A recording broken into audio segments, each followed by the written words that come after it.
श्री राधे। समस्त श्रद्धालु भक्तजनों को श्री राधे। आप सभी को इस वर्ष हल षष्ठी व्रत की तिथि जानकारी यदि ना हो, व्रत के बारे में जानकारी ना हो तो वीडियो को पूर्ण रूप से देखिए, आपको अवश्य ही इस व्रत की संपूर्ण जानकारी प्राप्त हो जाएगी। तो सर्वप्रथम 2023 में इसकी तिथि कब और किस दिन पड़ रहा है। तो 2023 में श्री हल षष्ठी व्रत का जो दिन है सितंबर माह के 5वें तारीख मंगलवार को षष्ठी के दिन भादो कृष्ण पक्ष में है। तो इस दिन हल षष्ठी, जिसे कई स्थानीय भाषाओं में कमर छठ और लल्ही छठ और हर छठ इत्यादि अनेक अनेक नामों से जाना जाता है।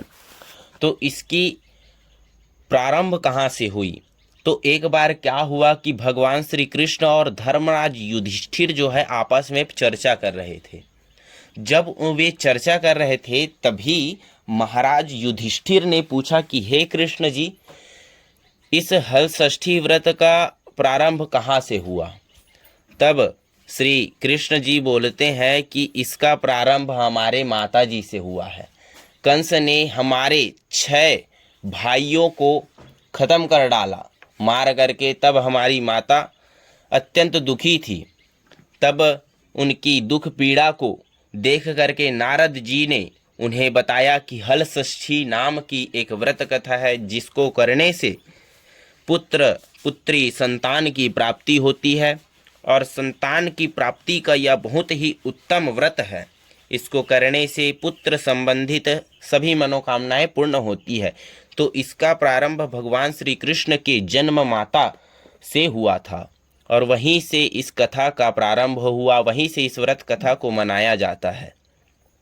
इसके लिए इसका विधि विधान अत्यंत कठिन नहीं है, बहुत ही सरल इसका विधान है, जिसमें माताएं निर्जला व्रत रहती हैं अपने पुत्र संतान इत्यादि के लिए, उनके पुत्र से संबंधित संतान से संबंधित मनोकामनाओं को पूर्ण करने के लिए।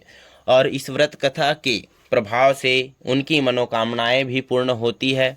इसमें निर्जला व्रत का विशेष महत्व है, जिसमें सगरी के चारों ओर माताएं आपस में बैठ करके षोडशोपचार पूजन करती हैं, सगरी पूजन करती हैं। उसके पश्चात अल्पाहार लेकर के अपना उपवास को पारण करती हैं और इस प्रकार 6 जीवों के लिए, कुत्ते, बिल्ली, मछली इत्यादि के लिए अलग अलग अल्पाहार निकालती हैं, उनके लिए प्रसाद देती हैं। इस प्रकार इसका विधि विधान है। और अपने संतानों को पोथी भी मारती हैं। और इसके साथ साथ पूजन सामग्री भी यदि आपको जानना हो तो पूजन सामग्री भी हम बता सकते हैं। पूजन सामग्री में इसमें विशेष रूप से भैंस का दूध, भैंस की दही, घी, लाई, महुआ, कांसी, आम पत्ता, पसहर चावल, फूल, रोली, चंदन, दूबी, अगरबत्ती, नारियल, 6 प्रकार की सुहाग सामग्री, 6 प्रकार के खिलौने जैसे बाटी, भौरा, फुग्गा, चरखी, गाड़ी इत्यादि, 6 प्रकार की भाजी, 6 प्रकार के अनाज, सबको इस प्रकार का इसका भोग इत्यादि को लेकर के आप पूजन कर सकते हैं। और यदि आप शारीरिक रूप से कष्ट या तो रोगी हैं या तो आप अत्यधिक वृद्ध हो चुके हैं तो आप हल षष्ठी व्रत कथा का 7, 11, 21 पुस्तक माताओं को दान करें। इससे भी आपको इस व्रत कथा का पुण्य प्राप्त होगा।